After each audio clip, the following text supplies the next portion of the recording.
Saline কাণ্ডের মধ্যেই মৃত্যু জলপাইগুড়ির প্রসূতি শান্তনা রায় মাতব্বরের। মৃতার পরিবার প্রথম থেকেই কাঠগড়ায় তুলেছিল জাল ওষুধ, বিষাক্ত স্যালাইন, চিকিৎসার গাফিলতিকে। প্রসূতি মৃত্যুর ঘটনায় আগেই 5 সদস্যের তদন্ত কমিটি গড়েছে জলপাইগুড়ি মেডিকেল কলেজ।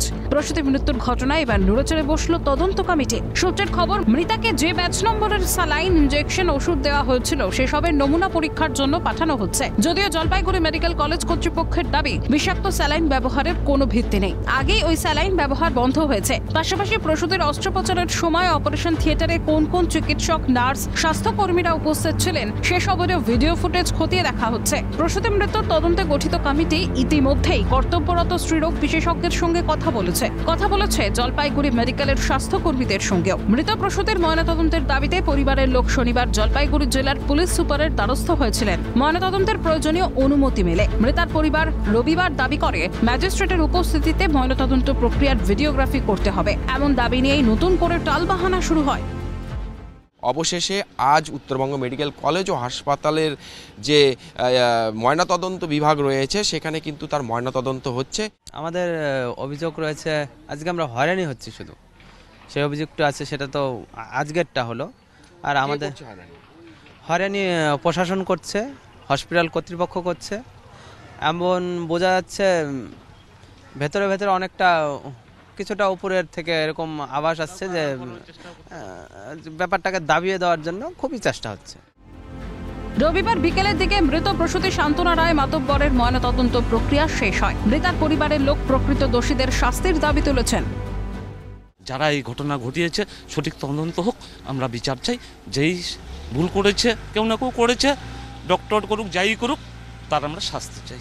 সঠিক তদন্ত বেরিয়ে আসুক, পোস্টমর্টম রিপোর্টে দোষী শাস্তি চাচ্ছি। আমার বোন আজকে নেই, আমি বোনকে হারিয়েছি। তারা ভুল চিকিৎসা করেছে, ভুল চিকিৎসার কারণে আমি আমার বোনকে হারিয়েছি। ভবিষ্যতে যাতে এরকম কোনো ভুল চিকিৎসা না হয় সেজন্য সেই ডাক্তার এবং নার্স যারা কর্মরত ছিল তাদের আমি শাস্তি চাই।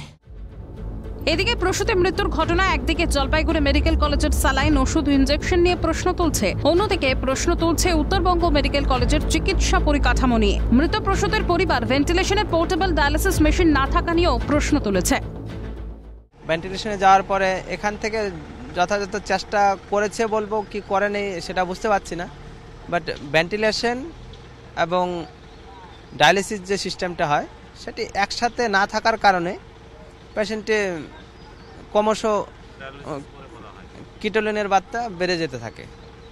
তারপরে 5 দিন নাগাদ পেশেন্ট ভেন্টিলেশনে থাকেন এবং সর্বশেষে 24 তারিখ দুপুর 2টার সময় এক্সপায়ার করেন। বস্তুত উত্তরবঙ্গের স্বাস্থ্য পরিকাঠামোর মূল ভিত্তি এই মেডিকেল কলেজ। নিঃসন্দেহে গুরুত্বপূর্ণ উত্তরবঙ্গ মেডিকেলের ভূমিকা। এরকম একটি মেডিকেল কলেজ হাসপাতালের ভেন্টিলেশনে কেন নেই পোর্টেবল ডায়ালিসিস মেশিন? কেন এ বিষয়ে উদাসীন কর্তৃপক্ষ? কবে নজর দেবে এ ব্যাপারে? এদিকে এমন ঘটনায় রাজ্যের স্বাস্থ্য ব্যবস্থা নিয়ে তীব্র আক্রমণ শানিয়েছে বিরোধীরা। রাজ্যে এটা নতুন ঘটনা নয়, টোটাল স্বাস্থ্য ব্যবস্থাকে নিয়ে রাজ্য সরকারের যে লুটের আখড়া, লুট করছে, ব্যবসায় পরিণত করেছে স্বাস্থ্য ব্যবস্থাটাকে, তার পরিণতি হচ্ছে সাধারণ মানুষকে পোহাতে হচ্ছে।